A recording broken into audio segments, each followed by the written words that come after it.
Let us have example of for loop, and we will create now, we will convert it into methods later.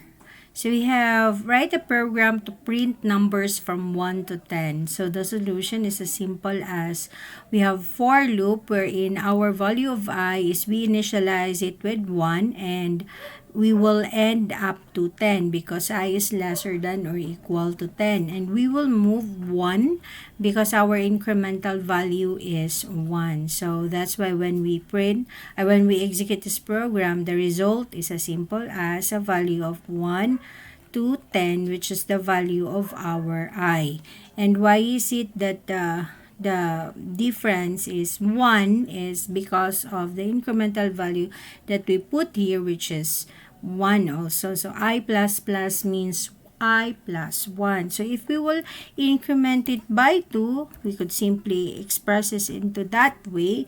And in that case, we increment the value by 2. So 2 plus 1 plus 2, and then 1 plus 2 plus 2 again. So we have 3, and then 3 plus 2, 5, and so on and so forth. So if you could see, there you have 1, 3, 5, 7, and 9 because of the incremental value that we have, which is 1 plus equals 2. Now, the way we print the output is if we will remove ln and we will add here plus equals a space, it will give us a series of output of the value of I to 10 with that of 2 interval. Okay.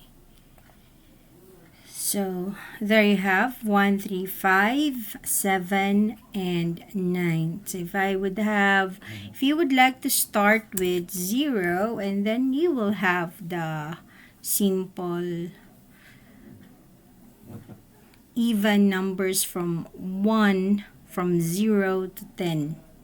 Alright, so that's the purpose of the increment and the difference of print and print ln. Sample number 2. Problem number 2. Write a program to calculate the sum of first 10 natural number. So we have a variable sum equals 0, and we initialize since our goal is to get the sum of the first 10 natural numbers. So meaning that would be from 1 to 10 numbers. So just like the one we presented a while ago, so our I started with 1, and it will move from 1 to 10, and the interval is 1 because of our incremental value here of I, which is I plus or it will increment by 1. Every value of I, it will be placed to sum. So first is our first value of sum is 0. So there you have now sum plus sum equals 0. This can also be interpreted as sum equals sum plus I.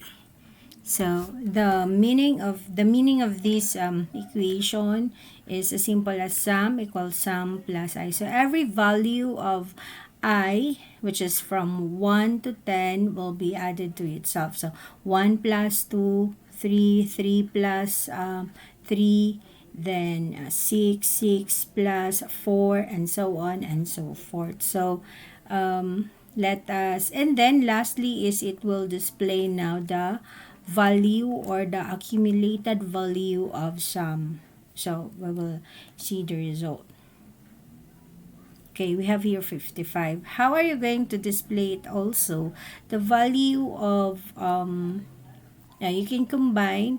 Can we combine the value of I here plus the value of sum? Since we place now our system that print line outside of the for loop, then the way to accumulate all the value of our I is through the use of a string.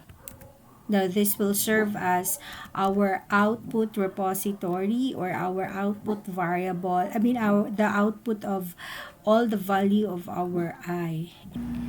To add up in our output, in our displaying of the result, the value of our I, which is from 1 to 10, we placed all the value of our I into a string variable output. So, just like sum plus equals I, which will get the total value of I 1 up to 10. Here, output equals output plus space plus I will get all the value of I from 1 to 10 separated with a space. And then we're going to add it up in our output, which is, we can simply put here output plus the value, the string line sum colon and the value of our sum to extend the output that will contain now value of I from 1 to 10 plus that sum of 55. So there you have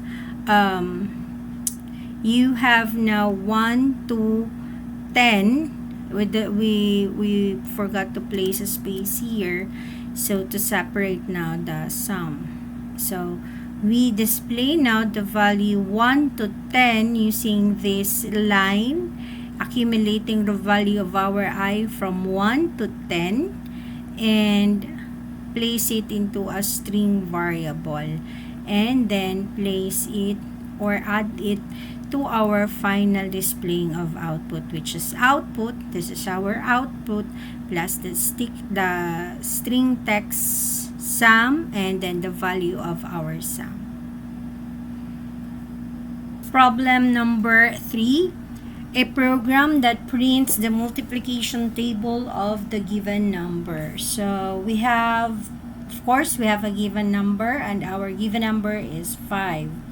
And it is stored in a num variable. Now, we display the multiplication table of num. We adopt num as a variable, so every time we change the value of num, it will also change now the value of the multiplication table of the value that we placed. Alright. So here still our value is from 1 to 10, and it will get the multiplication table of our number and that of the value of our I from 1 to 10. So as simple as num, that's the value that's the value given, which is 5, times the multiplication table and then the value of our I, which is from 1 to 10, and the operation, the multiplication operation, which is num times I.